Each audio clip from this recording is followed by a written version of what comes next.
एक कमेंट में था कि सर क्या वाकई उसे मेमोरीज अच्छी बुरी हमारे साथ गुजारा गया वक्त सब भूल गया, वो शख्स बदल गया।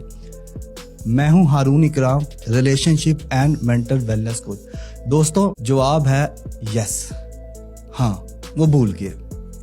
मुनाफिक, बदनस्ली, नार्सिसिस्ट, मतलबी, खुदगर्ज, ये लोग ऐसे लोग होते हैं जो सिर्फ अपने बारे में सोचते हैं, जिन्हें दूसरों की फीलिंग से, एहसासात से, जज्बात से कभी कोई फिक्र नहीं होती।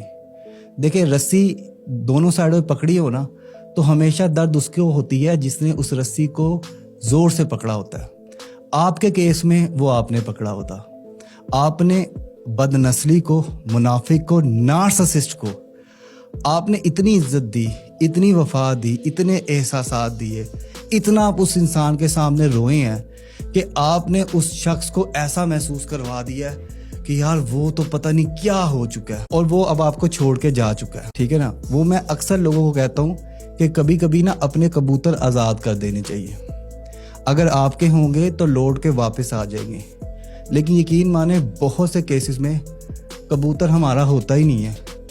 वो शुरू दिन से आज़ाद होता है, बस वो टाइम नोट करके बैठा होता है कि अच्छा इस टाइम तक मैंने इसके साथ रहना, इसके जज्बात के साथ खेलना है, इसके एहसासात के साथ खेलना है, इसकी फीलिंग्स के साथ खेलना है और एंड पे मैंने उड़ जाना है और उड़ते उड़ते इसको नेस्तो नाबूद करके जाना है ताकि ये मुझ तक कभी दोबारा पहुंच ना पाए, ताकि मैं जिस दरख्त पे बैठूं इसको नज़र ना हो।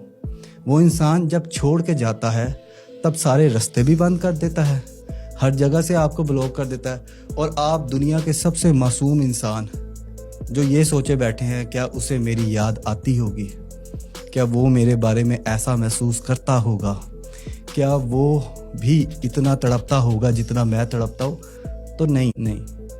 जदीद दौर में व्हाट्सएप, इंस्टाग्राम, स्नैपचैट का जरिया नहीं है जिससे हम राब्ता नहीं कर सकते। अब तो सब कुछ ही फ्री है, कॉल्स, मैसेजेस, इंस्टाग्राम, हर तरीके से। आपको जब ब्लॉक कर दिया जाता है, आपको इज्जत से अपनी ज़िंदगी से निकाल दिया जाता है, तो अब आपको